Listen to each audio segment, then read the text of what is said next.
Nyakubahwa Perezida wa Repubulika, ba nyakubahwa bakuru b'ibihugu na za guverinoma n'imiryango mpuzamahanga, states and international organizations, dear dignitaries who came here to be with us in these times, I thank you for this opportunity for me to give you a brief summary of what characterized the genocide against Tutsis as we commemorate for the 30th time. I will focus on the international community's role that enabled the genocide.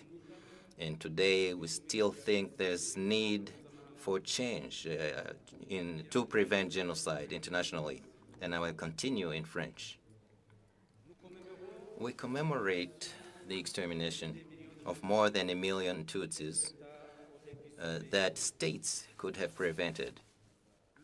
The United Nations recognized this horrible number in the Resolution 2150 of 16 April 2014, mentioning 3 elements here, saying there are clear proofs that acts of genocide were committed against the Tutsi group. More than 1 million people were killed in that genocide.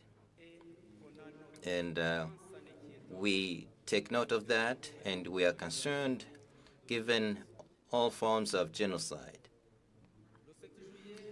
July 7th, 2000, an inquiry commission by the African Union under His Excellency Ketumile Masire, former president of Botswana, published his report called A Genocide That Could Have Been Prevented.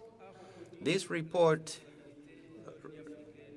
clarifies the African Union's responsibility.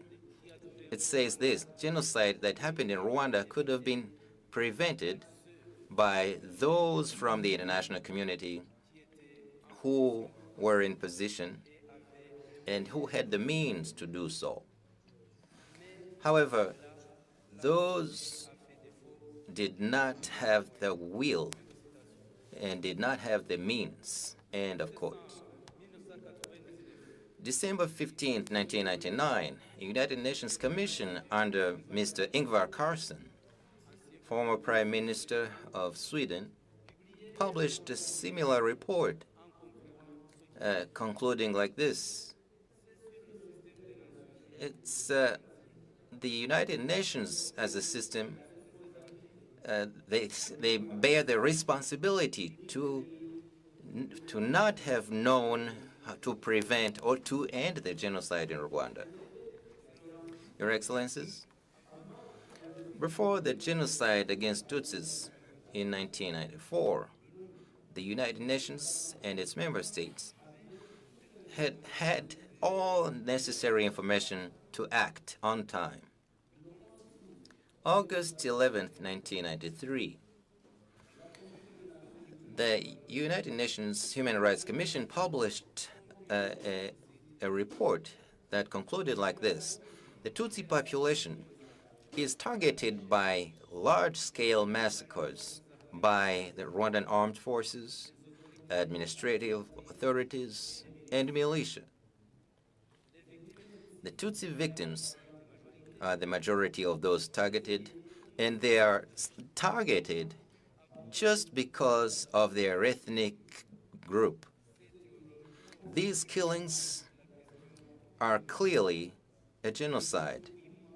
That was 8 months before the genocide. On May 18th, 1994, a delegation of the genocidal government with the Minister of Foreign Affairs, Jerome Chamumaka, and the extremist party CDR leader, Jean Bosco Barayagwiza, attended the Security Council meeting. They participated in debates, distorting facts and imputing responsibilities to the Rwandan Patriotic Front, accusing them of having committed a genocide against Hutus. The consequence was that in the 918 resolution voted on the same day, the use of the term genocide was refused. One will have to wait until June 8, 1994 for the United Nations to use that word timidly, speaking of acts of genocide. And in the meantime, Zaire, today's Democratic Republic of Congo, was allowing the genocidal government to buy weapons via different states and dealers. On June 22, 1994, the United Nations, under France's pressure, authorized the Turquoise Operation, which helps genociders to move and settle in Zaire. In July 1994, the genocidaires were defeated by the Rwandan Patriotic Front. On October 30th, 1994, those genociders formed a government with the president and the prime minister who have committed the genocide, masterminded the genocide. There was General Bizimana, who was chief of staff of the genocidal army in the same government. The Minister of Defense became Colonel Athanase Gasake, who headed, before the genocide and during the genocide, he headed what they call civil defense force that used to distribute weapons to militia.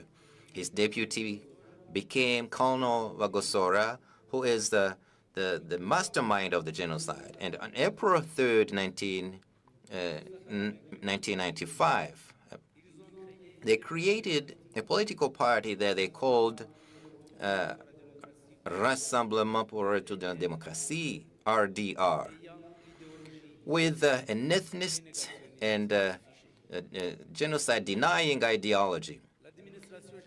The genocidal administration reconstituted in Zaire. The FDLR, who are active today in DRC, were born from that system. But many international resolutions requiring the dismantling of that force and taking them to justice have been neglected. One example here. Resolution 2150 of the Security Council, voted on April 16, 2014, requires this of states.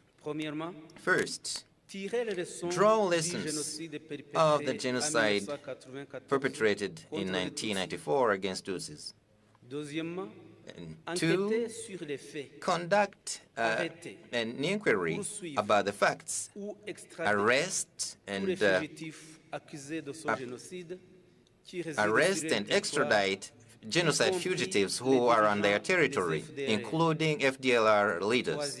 And three, the Security Council condemns the denial of that genocide.